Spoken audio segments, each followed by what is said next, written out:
You're now entering the LuxCore Studios. And you've secured a seat for the Protecting Your Radius podcast. Here, we build connections from your contracting profession to some of the top bleeding edge products and services. Don't get deterred. Let's not delay. Here is your host, Nathan Downs. Hey, what's up, everybody? Welcome to another episode of the Protecting Your Radius podcast. I'm your host, Nathan Downs, and today I have a little bit of a special message. I saw Friday afternoon, November 17th at 2:22 p.m. local time, Pima County, Arizona, that another child, a little 9-year-old girl, was smashed by a gate. Josh Glover posted up last night several things about it.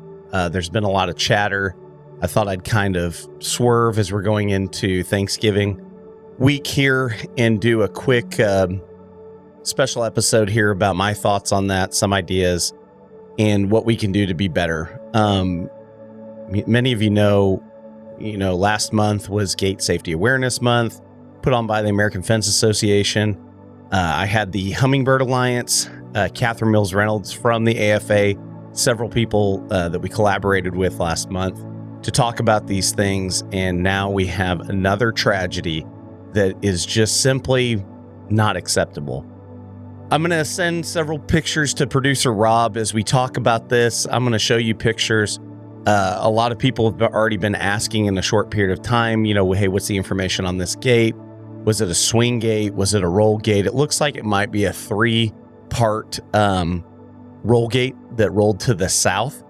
I'm pretty good with computers and I got a lot of pictures and stuff. So like I said, this morning I woke up around 5 a.m. and started plugging through as I read a lot of comments and looked. My first thought immediately, I went to Amazon because I thought someone said it was a swing gate. See if there's some safety cables, something already pre-manufactured that could help us. There is not anything that would work consistently for us day in and day out.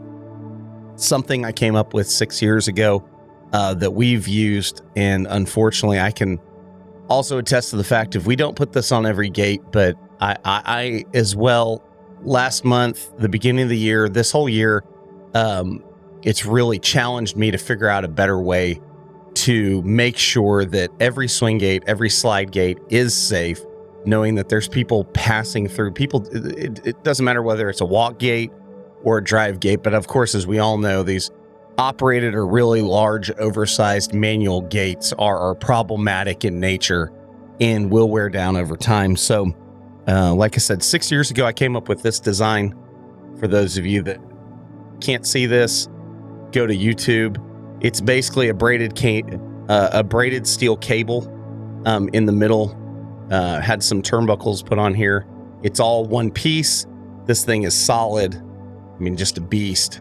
On one end, I've had them fabricate an eye that we can weld to the gate post. So that goes on the gate post this end. And then the other end is a bolted one. Put some fender washers on here, and this will fit up to a 2-inch gate frame. You just drill a hole through, I think, a 9/16 hole, a couple fender washers and a nut. You can even put a nylon nut on there. Screw that thing on, super tight on the gate. This welds to the gate post, and you have a short 10-inch long or so cable, safety cable that can go on there.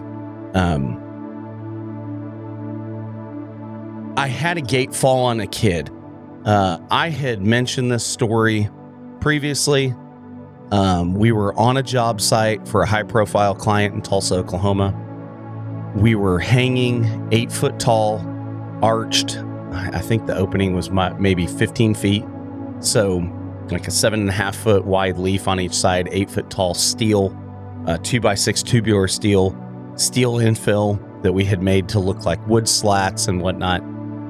Big old gate. We were putting on some, I think they were the LiftMaster power hinges. And in the process of getting it set up there and everything, we had it tack welded. Some of the tacks broke. One of my guys that was on site that day, it was I don't know if it was Columbus Day or something. I know it was in the fall, maybe fall break, but His 11-year-old boy was there, little guy, maybe, 75 pounds, 70 pounds. He wasn't a super big kid. And when the gate fell, it fell to the ground. The weld broke, fell to the ground. We're all standing there. And then the gate fell literally towards the child. One of my other guys was on the other side. It hit him, to which it kind of mitigated some of the damage that the gate could have done if it would have fallen directly on the kid.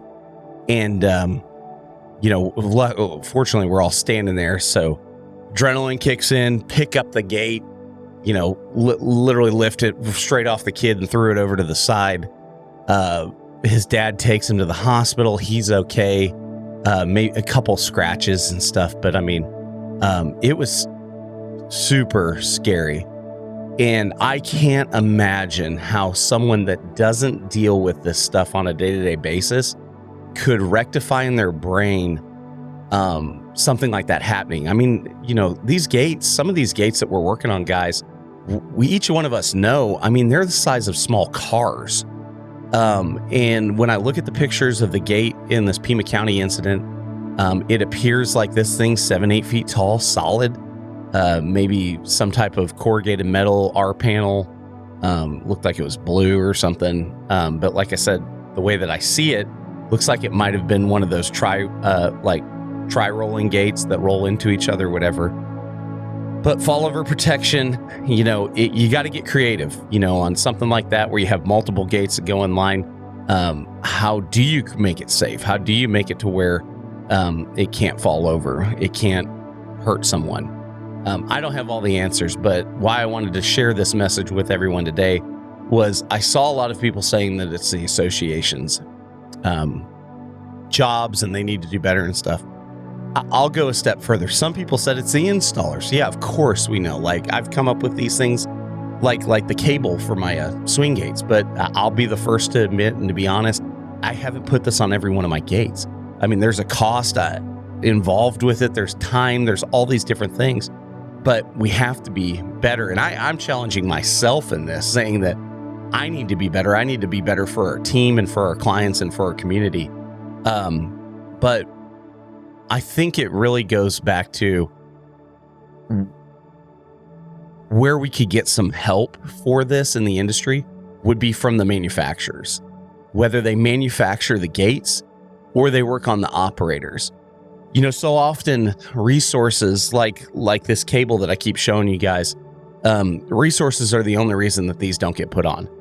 I fully understand what the responsibility I have is, and also that I've got some solution, but there's costs involved that sometimes I just need help with.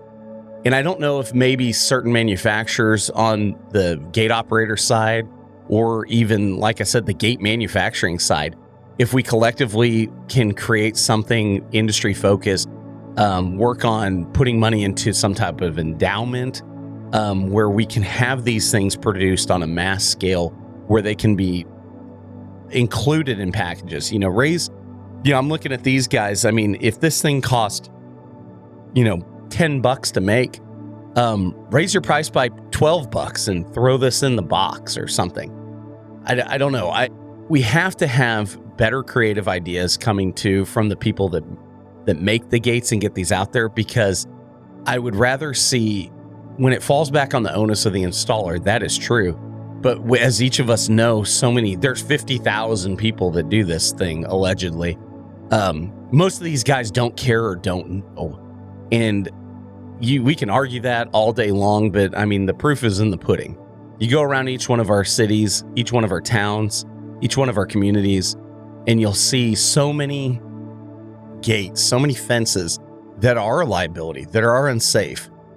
And I don't know. Before I got on the podcast and started sharing this stuff with you guys, I started Googling, surprise, surprise, and found a multitude of different school districts here locally that we could look at. I think I'm going to talk to Randy about this on Monday. We've got the schools closed down coming this next week locally here in Oklahoma. But reaching out to him, drafting a letter, penning something up, something that we can get in the administration's hands immediately, work with them on creating something to where, we're doing a community service and just doing the right thing and telling them this. I don't know if maybe we'll go around town and just do free assessments on all these gates and explain like how to properly secure each one of them. That sounds to me like a good way to start, and it's a good way to put my own money where my mouth is, so to speak. But you've got to get creative. We've got to get creative for these kids. I mean, it just breaks my heart to think that there's another young child that has been smashed by a gate when there's something we could have done. And again, some of you guys are probably listening to this or watching it, being a naysayer to some point, right? And we know how much these things weigh. Like, there's no one better to explain the dangers of what we have in our hands than us, than people that have actually physically gone out and done what we need to do to get things done. We know how much, it takes me a skid steer to install a gate, like, this cable is the least I could do. I don't care if you don't like the way it looks. That's inconsequential. I'll paint it black. I'll paint it to match the gate. But Josh Glover's right. He started this. He's pounding the social media waves this morning, Saturday. It's Saturday early morning. And I just had to get this out there for you. If any of you guys have any ideas or insights or other things that you've done in the past, please share them with me. I'd love to know. I'd love to connect with some of you guys. I think this is a great example of something I thought of years ago to try to do my part. But I think, as you see, there's enough awareness now, and now it's time to not just be aware, but time to do something and make something happen and make a change. And I would love to see the operator manufacturers and these gate manufacturers, or even these wholesalers. I mean, start offering these things. We've got Southwest Automated Security, a great partner of Radius. That's a great way to start. Maybe I need to talk to Jeff, Gary, their whole team down there, talk to the local guys. It's something that hasn't been done, but maybe we start there. We've got the controlled products. We've got the NCONs. We've got the EEDs. All these different distributors are just another level of getting things out there safely. But that's on the automated side. As we see, so many of these gates here recently are non-automated. The Hummingbird Alliance situation, a gate that doesn't have an operator. This gate in Pima County appears another gate without an operator. So there's a starting point, but I hope someone steps up to make something like this on an economical basis and that it works. You'll notice I forgot what size cable this is, but I want to say this is a 1/2-inch braided cable. And I did some math and testing to figure out what would actually work or what wouldn't work for the weight of these gates. And, we need something safe that's going to hold a 600 to 800 pound gate within a certain reflection point before it produces too much momentum that the mass can't be stopped by a safety mechanism. So that's something to take into account too. But all these things, like I said, I'm not a very smart guy. I'm just a fence builder, just a gate builder. Hell, I don't even build anymore. But, sitting there thinking, this is what we need help out there from everyone to figure out a plan for this. And I love Josh's idea. We'll definitely be keeping everyone up to speed on what we do at our company. And I hope that will challenge and encourage many of you to get out there and do the same. I'm not going to sit by and let another tragedy like this happen when, we know better, and we have to do better. We owe it to these kids.